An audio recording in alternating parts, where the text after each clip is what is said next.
Do you guys ever get like obsessed with something like really trivial when you just don't want to think about bigger things in your life? Does anybody do that? Can be. I've been doing it. None of you do? Oh, thank you. Yeah, I've been really, or are you just saying that so? I appreciate that. Okay, I appreciate that. But if it's not relatable, that's good to know too. So none of you guys do that? Like you got other stuff you got to focus on? Like I've had this pile up of stuff I got to deal with, but all of a sudden, I've been getting like obsessed with my landlord. Or before this, I was getting obsessed, so I was going to start a website, like an online business where I sell peptides to Trump supporters. Like it was crazy. Peptides are like semaglutide, which is the active ingredient in Ozempic. I found a manufacturer of that, and then I was like, oh, if I can learn Chinese, I can get it direct from them. So I started learning Chinese enough to correspond about getting third-party testing on the semaglutide, and I was like, oh, I can get it for $10 a pound. I can sell it, and then my plan was this. I was like, I'm gonna call it Ozempic for Trump, and I'll make a fake character. It's like there's nothing I love more than like guns, America, Trump, Ozempic, and then I would say for every bottle of peptides for Trump you buy, then I'll donate some to Trump, and then I would do that, and then I would just keep all the money. That was my big plan, right? So I devised it. I learned enough Chinese to interact with a warehouse in Wuhan. I swear to God. And I didn't tell anybody what I was up to. Then I had therapy, and I said, I've been doing this side project. She said, well, have you been working through any of the stuff we talked about last session? I was like, well, I got a little distracted because, you're expensive, and I was thinking, what could I do to make a bunch of money? Then I thought if I ordered some things online and pretended I was a Trump supporter, that maybe I could tap into that community and sell peptides for Trump. And my therapist was like, it's a bad idea. And I was like, all right, that's one take. And then I asked my most sketchy friend. I was like, let me see what he thinks. Because if he thinks it's a bad idea, then I got to really listen. Because this guy, ankle bracelet. So I was like, how you been? He's like, not good, the ankle bracelet is itching. And I was like, all right. Let me ask you this. I was trying to think of a way to, get some quick cash. I found a vendor who could get me some peptides real cheap. He said, what's a peptide? I said, well, let me just, okay. All right, it's like Ozempic, blah, blah, blah, blah. I told him, I said, peptides for Trump. And he said, that's smart, but a bad idea. And I went, fuck! Damn it! Son of a bitch. You were trying to launder money through a fake oyster business. This is... What'd you study? Music. Nice. Are you still doing music now? Yeah. Good for you. What kind of music? Like experimental classical. Yeah. Sorry, yeah. Did you say sorry? I'm not your parents. It's okay. Are you so beaten down from giving that explanation? You're like, I'm trying to follow my dream. Sorry. Yeah, that's what it is. Sorry. I'm studying music. Yeah, sorry. I fucked up. I'm sorry. I get it, dude. What are you doing? Comedy. Sorry, comedy. Trying to make it in showbiz. Sorry about that. They're like, I'm just trying to sell you something. Don't worry about it. What's an example of experimental classical? Sorry. Just kidding. What's an example of experimental classical? Steve Reich. Yeah. Say again. Steve Reich or like John Cage. Okay. I'll Google these things. Yeah. I need to. My musical taste fucking sucks. But I love it. I mean, I'm going to give you an example. I like it, so I'm not, but I know that it sucks, technically. Don't feel a little vulnerable, Shane. I like Danity Kane. Yeah. Damaged. It's a fucking good song. Damaged, Jock Jams, West Side Connection. This is what I listen to. You guys know about West Side Connection, Banger Ball, Mac 10? Yeah, that's what I like. Okay, I'll move along. But so I definitely need to... I'm in a relationship now, but if I was single, I feel like that would have been a good thing for me to say that I liked. Experimental classical is much cooler. As a masculine person who dates feminine women, I can't say I fucking listen to Danity Kane. To a feminine woman in New York, they'd be like, oh, you're emotionally stunted. I used to lie on dates because you gotta at least act like you got interesting interests too. I can't say what makes me actually happy that's not working is I go to the chiropractor, I watch Law & Order Special Victims Unit. That's it. So I would lie. I would say I go whitewater rafting because it's well-rounded, it's adventurous. That's what I thought. I was trying to convey I'm adventurous because you always are trying to signal something sexually. That's what I was trying. Whitewater rafting, it's more likely you'll fucking fuck someone in the butt. That's what I was going. Think of if someone goes whitewater rafting as a hobby, they're probably gonna fuck you up a little bit. You know what I mean? That's what I was trying to say. Are you into that? But one time I went on a date. This is before I knew how to communicate well. But then one time I went on a date and I was like, yeah, I go whitewater rafting. I like that kind of stuff. And this girl was like, I love whitewater rafting. We should go together sometime. And I was like, fuck, the river's closed. You didn't hear about that? They shut the river down. All the fish died from COVID. Who wasn't the top sex ed, by the way? Was there a sex ed teacher? Oh, you? Wow. A young, good-looking guy teaching sex ed? That's crazy. And and that was what I was gonna happen. Wow, happy birthday. You teach sex ed? That's so interesting. How did you end up in sex ed? Well, I wanted to be a PE. You wanted to be a PA teacher? And was that job full? Full. And then they put you in the sex ed slot? Because usually sex ed is like kind of like, not the stereotype, but like kind of like old women. Not like young, good-looking guys. What's the question you hate getting asked the most by the kids? Yeah, they always ask about like, how do you do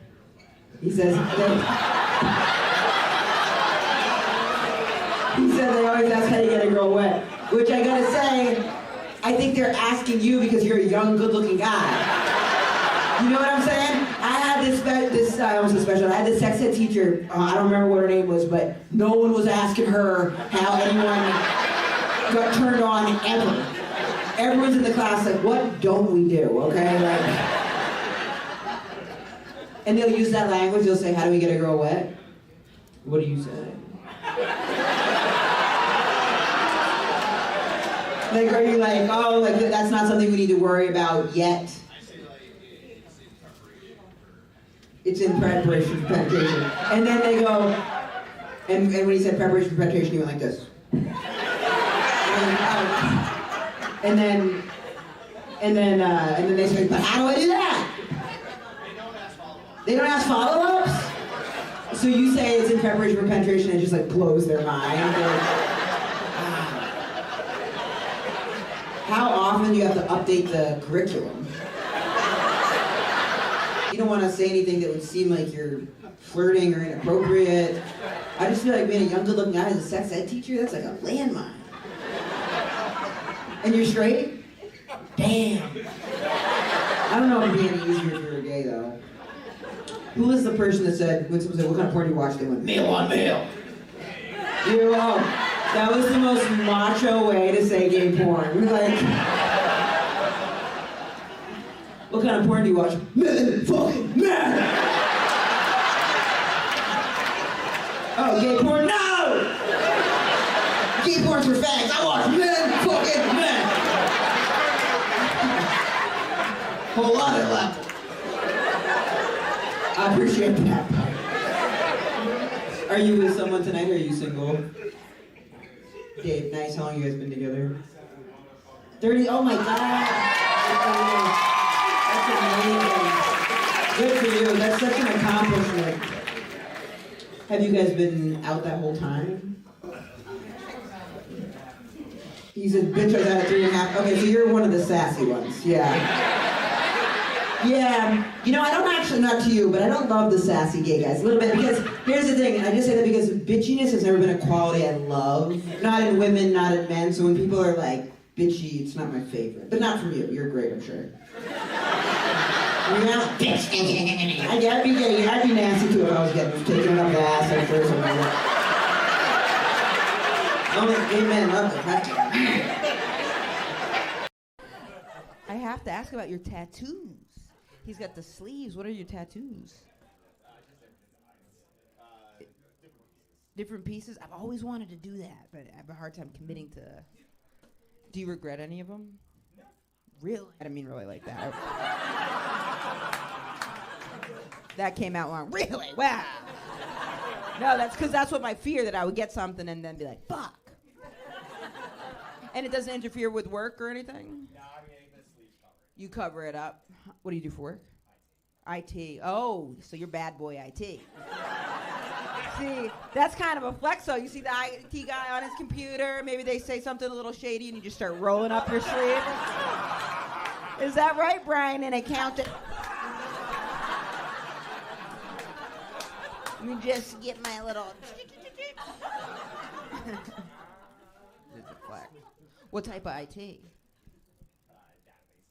Oh shit. Yeah.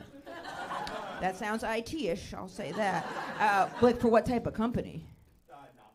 Nonprofit. Non-profit. We don't like non-profit over there. Non-profit. Ooh, I don't know about that. You don't like the non-profit? No, that was you that did that.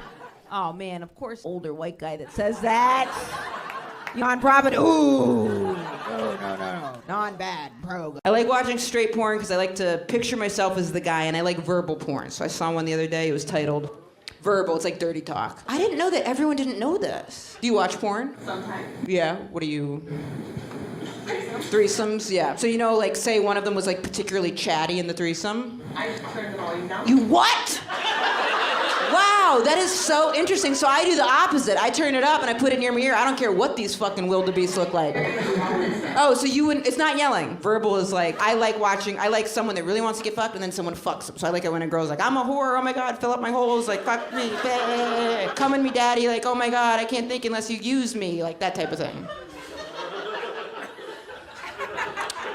So. Is there any dynamic with the threesomes that you look for? You volunteered it. I didn't pick you out randomly. You went verbal? Verbal what? And then I said, do you watch porn? At which point you could have gone, but instead you went, yeah, threesomes, yeah, threesomes. Any type of threesomes? It's okay, safe space. I mean, I'm not gonna judge you. I don't know about them, but don't worry about it. It's all good. They gotta look good? All right. I'm just thinking if there's any porn I can recommend you. I don't care what they look like. 2 o'clock. What are you guys doing after this? I'm not trying to hang out. No, not at all. As I said that, I was like, no. I'm just curious, like, where you go. If 2 o'clock is the comedy show, then I'm curious where you go from there. What do you do that, is this like work friends or school friends? These are school friends. Where do you go to school? I went to Tufts. My dad went to Tufts. Yeah, great school, and my mom lives in Kendall Square. Do you miss? Yeah. Oh, you guys all really went to Tufts? What'd you guys all study? From high school. And from high school, nice. I miss my friends from high school. There's nobody from You didn't go to Tufts? Oh, what's the problem with Tufts? I went to a state school. Oh, you didn't go to? Okay, nice. Well, how are you doing now? Great. See, good for you. I thought you were gonna say some other like really good school, and we would have to have one of those awkward things. You're like, I didn't go to Tufts. I went to Yale. Like, which state school did you go to?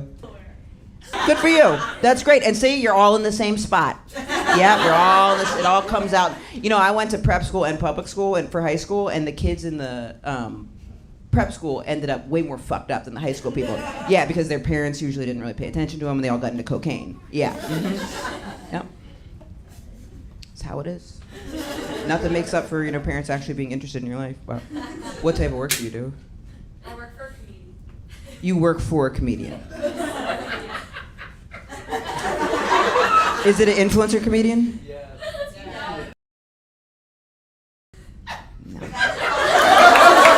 Oh, yeah. Oh, that makes me so uncomfortable when people use kids for content because I feel so uncomfortable around people that can't consent. You know what I mean? Because kids can't consent. They're like, yeah, good idea, because you're like, here's some candy. But good for you and happy birthday. I really mean that. That's really good. No, but I think that's such a crazy, like, precedent to set. Because, like, what if they're, like, 25? Like, hey, why did you make an ass of me online? We're like, well, we thought it was funny. And they're like, yeah, but you were an adult. Like, I didn't know what I was saying yes to. And you're like, well. All right. It's all good. I've done stuff. What are you gonna do? I would work for them too. But it's a great show and it is really funny. Yeah. It is really funny. It is a job is a job, and I worry like if he's older and he's like, what the fuck, like time will tell. No, I know she's not front facing, but that's even worse. She's behind the scenes, like, yeah, no, smile more, kid. Don't act like your parents are putting you up to this. But do the kids usually want to do it, or are their parents pressuring them to? I think they're just like chatting with a friend. Oh, they do, and then you're like, psych, the whole world's gonna see it. Stupid child. We've all got our stuff, but She's except for. also a kickball captain. Oh. Yes, we love a gay man swooping in at the end. Coming in. She does other things too. I'm not gay. I was about to say me neither, like sure. Me and you. We're in it together. We're in it together.